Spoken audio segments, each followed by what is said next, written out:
नमस्कार, सस्यामला news channel में आपका स्वागत है। आज हम बिहार और देश के वर्तमान राजनीतिक स्थिति पर चर्चा करने के लिए बुलाए हैं जितेंद्र शुक्ल जी, जो राष्ट्रवादी कांग्रेस पार्टी के प्रदेश महासचिव हैं अजीत पवार गुट से। सर, आपका हमारे चैनल में स्वागत है। जी धन्यवाद, बहुत बहुत धन्यवाद।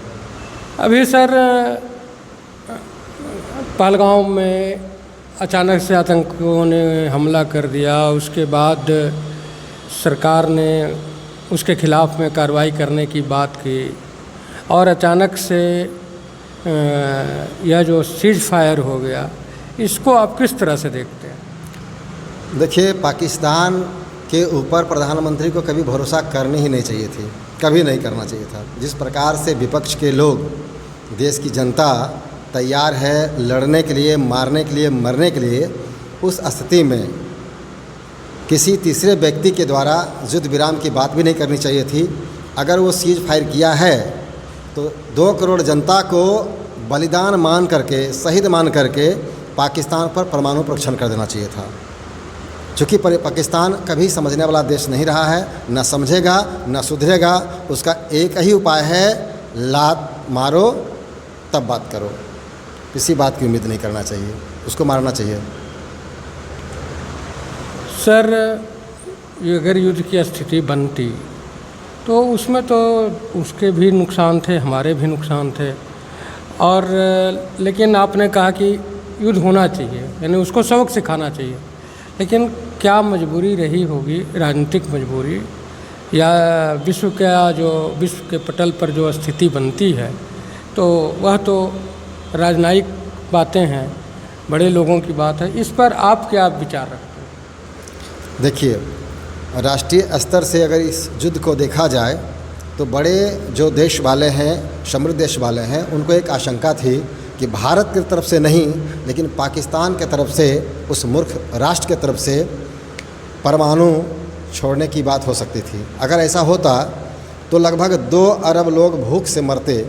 इसीलिए जो है इस युद्ध को विराम देने की प्रयास किया गया है और रोकने का प्रयास किया गया है, ताकि भारत और पाकिस्तान के अलावा जो विश्व के राष्ट्र हैं, समृद्ध राष्ट्र हैं, उसको क्षति नहीं पहुँचे।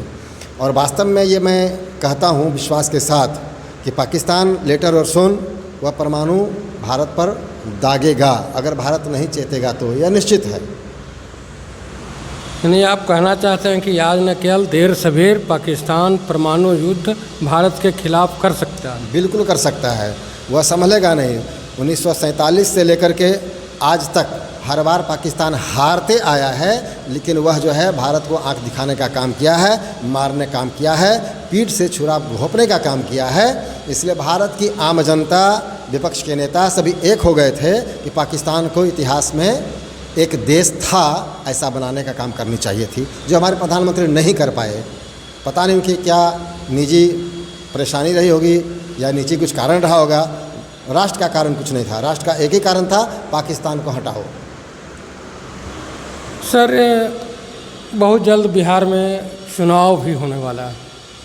यह जो स्थिति रही पहलगांव के बाद की, आने वाले चुनाव में इसका क्या असर पड़ेगा? पहलगांव का चुनाव पर कोई असर नहीं पड़ेगा बिहार में।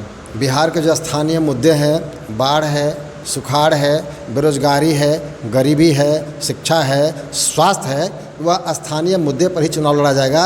इस पर से 1% कुछ लोग डाइवर्ट हो सकते हैं, अदरवाइज इस पर कोई फर्क पड़ने वाला नहीं है। हाँ, अगर राष्ट्रीय चुनाव होता तो बहुत बड़ा फर्क देखने को मिल सकता था। बिहार के स्थानीय मुद्दों में पलायन नंबर 1 पर है जी। बेरोजगारी भी है, बेरोजगारी की वजह से लोग पलायन कर रहे हैं, और जहाँ जहाँ जा रहे हैं वहाँ, चाहे भाजपा नीति सरकार हो या दूसरों की सरकार हो, हर जगह बिहारी लोग जो है अपमान सह करके, अपमान का घूंट पी करके 2 जून रोटी का मारने के लिए गए हैं, रहते हैं। उसके बावजूद बिहार के नेताओं के कान पे जू नहीं रेंगती। इस पर आप क्या कहेंगे? बिहार के नेता तो बेशर्म हैं, चाहे वो लालू जी की सरकार रहा हो, चाहे बीजेपी की सरकार रही हो, यह दोनों जो नेता, छोटे भाई बड़े भाई की सरकार जो 1991 से चल रही अभी तक, ये दोनों बेशर्म हैं। बाहर में जाते हैं और बिहारियों को गाली देते हैं, चुनौती देकर नेता बोलते हैं। राज ठाकरे ने कहा था कि बिहारियों में दम है तो वहीं काम दो, यहाँ क्यों आते हो। पंजाब में लोग गाली सुनते हैं, दिल्ली में गाली सुनते हैं, लेकिन इतने नेता बेशर्म हो चुके हैं, ये हंस कर कहते हैं कि बिहारी के बिना कहीं काम नहीं चलेगा, और अपनी खमियाजा गलती छिपाने के लिए बोलते हैं कि बिहारी जहाँ जाता है वहाँ अपने वर्चस्व से काम करता है। जबकि हकीकत यह है कि बिहार 1991 के बाद इतना पिछड़ा है कि जो किसान का बेटा था किसानी कर नहीं रहा है, बाहर में जाके ईंट ढो रहा है, लेबर का काम कर रहा है, और वर्तमान सरकार से उम्मीद भी नहीं है। हाँ, अब मैं राजनीति में हूँ तो अपनी पार्टी के बारे में ज़रूर कहूँगा कि हम शुरू से 2007 से मुद्दे पर चुनाव काम करते आए हैं कि हम पलायन को रोकेंगे। बिहार में जो 26 मिल है उसको चालू करवाएंगे, नए उद्योग की स्थापना करवाएंगे, और जो बेटे बिहार के बाहर में काम करते हैं उनको पुनः बिहार में हम काम देंगे। बिहार वापस बुलाने की बात पर नीतीश कुमार ने भी कहा था कि मनरेगा के शुरू हो जाने से हमारे यहाँ लोग वापस आ रहे हैं, और ख़ास करके जब कोरोना काल के बाद नीतीश जी ही नहीं, नीतीश जी के सरकार के अन्य मंत्रियों ने भी पुरजोर दावा किया था कि बिहारी वहाँ से वापस बिहार आ रहे हैं, यहीं काम मिल रहा है। लेकिन सच्चाई सर दूर दूसरा है। आज बिहार से किसी भी स्टेशन से आप देख लें, अगर ट्रेन खुलती है दिल्ली मुंबई जहाँ भी जाने का, किसी में अचानक से क्या 2 महीने तक अगर आप टिकट लेना चाहें रिजर्वेशन का तो सीट उपलब्ध नहीं है। फिर यह दोहरी बात क्यों? सरकार नीतीश जी जो हैं, ये जब भी सिर्फ हवाई बातें करते हैं, चाहे वो शराबबंदी की बात हो, पलायन की बात हो, रोज़गार की बात हो, शिक्षा की बात हो, सिर्फ हवा में बात करते हैं। इनका कोई अस्तित्व नहीं रहा है। बस बिहार के पास जो है इस चुनाव में परिसीमन बदलेगा, रिजल्ट बदलेगा, और नीतीश कुमार दोबारा सत्ता में कभी जीवन में नहीं आएंगे। यही हवाबाज के कारण कोरोना काल में बिहार के सभी जनता ने देखा है नीतीश जी क्या किए हैं। लोग पैदल चल के, साइकिल से चल के, पाँव में छाले होकर के आए, जबकि सरकार चाहती तो जहाँ थे वहीं सब सुविधा उपलब्ध कराती। बिहार सरकार के पास कोई आंकड़ा ही नहीं है कि मनरेगा में हम कितना काम दिए हैं और कितना लोग बाहर से आए हैं। किसी प्रकार कोई आंकड़ा नहीं है, सिर्फ हवाई बातें हैं।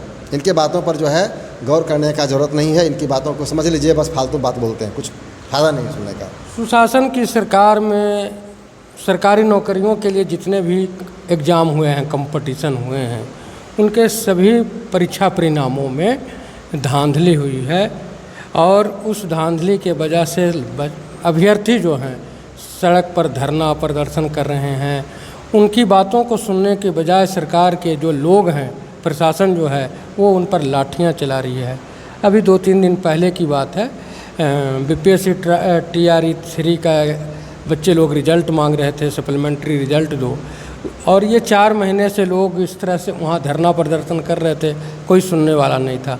2 दिन पहले ये लोग नीतीश जी से मिलने गए उनके आवास पर, वो तो मिले नहीं, ऊपर से लोगों को पुलिस बल ने ज़बरदस्ती लाठी चला करके वहाँ से भागने पर मजबूर कर दिया।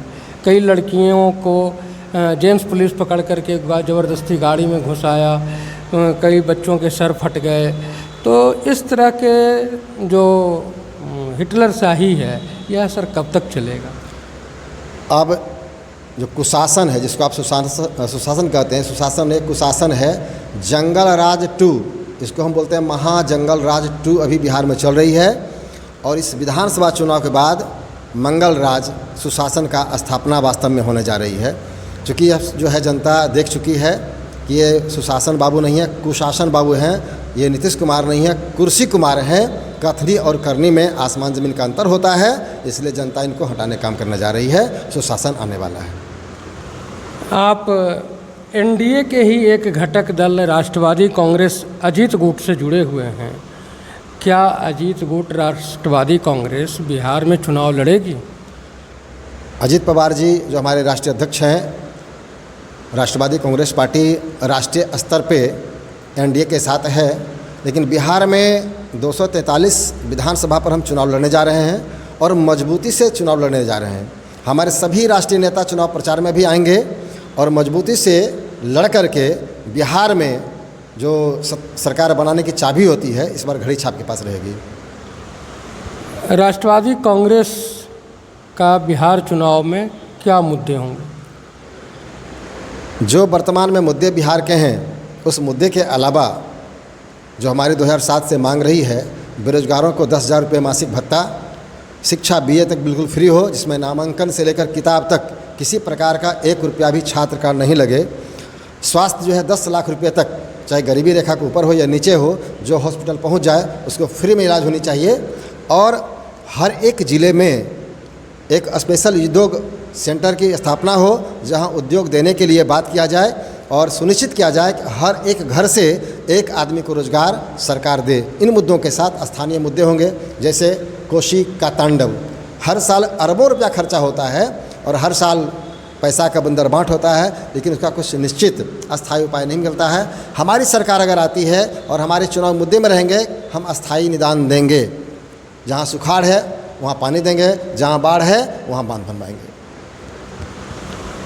सर, एक तरफ आप NDA में हैं, दूसरी तरफ बिहार में NDA के खिलाफ चुनाव लड़ेंगे। इस बात में कुछ हजम होना मुश्किल सा लगता है। राष्ट्रीय स्तर का गठबंधन और क्षेत्रीय का स्तर का गठबंधन, दोनों में आसमान ज़मीन का फ़र्क होता है। राष्ट्रीय मुद्दों पे हम आदरणीय मोदी जी के साथ हैं राष्ट्र का विकास करने के लिए, और हम स्थानीय मुद्दे पर अगर सहमति बन जाती है तो ठीक है, नहीं तो हम 243 सीट पर चुनाव लड़ने जा रहे हैं। पहले हम घोषणा कर चुके हैं, हमारे राष्ट्रीय संयोजक भी घोषणा कर चुके हैं, और आदरणीय अजित पवार जी भी मतलब स्वीकृति दे चुके हैं कि हम पूरे विधानसभा चुनाव लड़ेंगे। अभी आप राष्ट्रवादी कांग्रेस अजीत गुट के बिहार प्रदेश महासचिव को सुन रहे थे। इन्होंने कहा कि बिहार में इनकी पार्टी जो है सभी 243 सीटों पर चुनाव लड़ेगी। बिहार के पलायन, शिक्षा, बेरोजगारी, उद्योग आदि जो मुद्दे हैं, जो ज्वलंत मुद्दे हैं जनता का, उसमें मुद्दे को आधार बनाकर ये लोग चुनाव में उतरेंगे। सर, आपने जो हमारे लिए समय दिया उसके लिए धन्यवाद। बहुत बहुत धन्यवाद। आप आए, आप अपना कीमती समय दिए और राष्ट्रवादी कांग्रेस पार्टी को एक छोटा सा मौका दिया कि आपके चैनल के माध्यम से हम लोगों तक पहुँचे। इसके लिए आपका बहुत बहुत धन्यवाद। Thank you so much. सही और ठोस समाचार जानने के लिए बिहार से जुड़े मुद्दे ही नहीं, देश के भी मुद्दों को जानने के लिए सत्य श्यामला न्यूज़ चैनल से जुड़े रहें। धन्यवाद।